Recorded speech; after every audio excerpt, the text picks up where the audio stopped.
దగ్గర కాదు కదా, ఇతర చుట్టుపక్కల రాష్ట్రాల్లో కూడా ఈ ఆస్తులను తీసుకెళ్ళి అక్కడ స్థిరాస్తులు కొన్నారు, ఇక్కడ సంపాదించినంత అక్రమంగా అనేది కనిపిస్తూ ఉంది. ఇంకా పూర్తి స్థాయిలో విచారణ చేస్తే ఇప్పటివరకు చెప్పినట్లుగా ఇంకా అవన్నీ తెలిసే అవకాశం ఉంటుంది ఎంత మేరకు అనేది.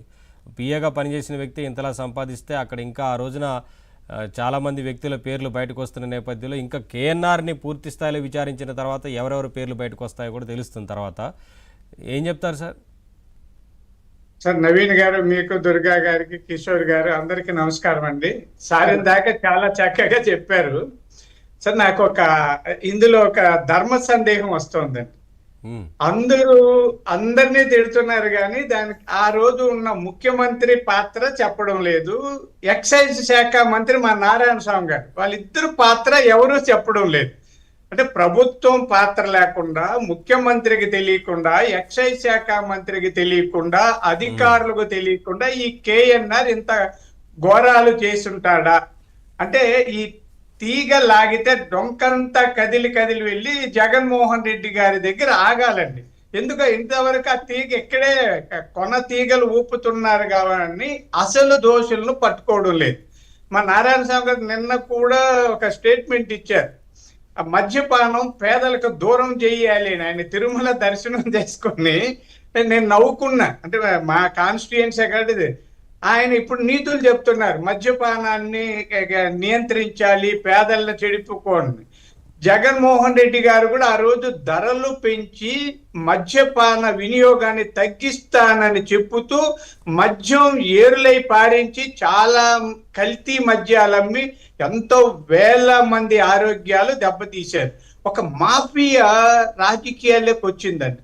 మా చిన్నప్పుడు రాజకీయాల్లోకి రావడం అంటే పవిత్రమంగా అనుకునే వాళ్ళమండి. చదువుకొని, రాజ్యాంగం చదువుకొని, నీతి నియమాలు చదువుకొని, చట్టాల మీద అవగాహన పెంచుకొని, సమాజ హితం కోరి, సామాజిక స్పృహ పెంచుకొని రాజకీయాలు చేయాలన్న భావన ఉండేది మాకు. అప్పుడు కార్యకర్తల శిక్షణా శిబిరాల్లో కూడా నేను చేరాను. చంద్రశేఖర్ గారు, మధు దండావతే గారు, జార్జ్ ఫెర్నాండెస్ గారు, జైపాల్ రెడ్డి గారు, వెంకయ్య నాయుడు గారు, బాబుల్ రెడ్డి గారు, ఇలా ఉద్దండుల సమావేశాల్లో ఎక్కడ పెట్టినా ప్రజల కోసం ఏం చెయ్యాలి, ప్రజా సమస్యలు ఎలా పరిష్కరించాలి అన్నది నేర్చుకున్నాం. వైఎస్ రాజశేఖర రెడ్డి గారు రాజకీయాల్లోకి వచ్చిన తర్వాత ఎలా నియంత్రించాలి, ఎలా అవినీతి చేయాలి, ఎలా గొడవలు చేయాలి, ప్రత్యర్థులను ఎలా నియంత్రించాలి, నరకాలి, చంపాలి, దౌర్జన్యాలు చేయాలన్నది వచ్చిందండి. దీన్ని జగన్మోహన్ రెడ్డి గారు పెంచి పోషించి ఇప్పుడు మొత్తం మాఫియా అండి. పాలిటిక్స్ అంటే భయం వస్తూ ఉంది. ఇందాక సారు మేమిద్దరు మాట్లాడుకున్నాము. ఎప్పుడు ఆయన ఇద్దరు జర్నలిస్టులమే. ఈ కేఎన్ఆర్ కూడా జర్నలిస్ట్ అంట. నాకు తెలిసి నేను ఎక్కడో చదివాను, ఆయన కూడా చిన్నప్పుడు జర్నలిస్టుగా ఉండి ఇంకేదో వ్యాపారాలు చేసి సంపాదించాడు. మేమిద్దరు కూడా వెంట్రుకలు రాలే వరకు జర్నలిస్టులుగా ఉన్నాం. మాకు ₹1 అంటే తెలియడం లేదు, వేల కోట్లు, వందల కోట్లు. దీనికి మూలమైన జగన్మోహన్ రెడ్డి గారిని విచారించాలని ఇంతవరకు ఆయన నోరు తెరవడం లేదు. ఆయన ఏదేదో చెప్తారు, చంద్రబాబు నాయుడు గారు ఈ 2 ఏళ్ళు ఏదో మోసం చేశాడు, వెన్నుపోటు, ఈ దానికి ఒక బుక్ లేసి రేపటి నుంచి ఏదో ఊరేగింపులు అంట. ఆయన పాదయాత్ర చేస్తాడంట, ఆయన రఫా అంటుండ. ఆయన ఇంతకుముందు పాదయాత్ర చేసే ఆ ఇచ్చిన హామీలనే నిలబెట్టుకోలేదని ప్రజలు గత ఎన్నికల్లో ఏ తీర్పు ఇచ్చారో చూశారుగా. మళ్ళీ పాదయాత్ర ఎందుకు అనేది ప్రజలు అడుగుతున్న ప్రశ్న, మనం కాదు కదా సార్. ఇదే అండి, ఈ అక్రమాలు, అవినీతులన్నీ దారి మళ్లించాలంటే ఆయన మన మీద బురద చల్లేస్తే మేము కడుక్కుంటూ ఉండాలి కదా.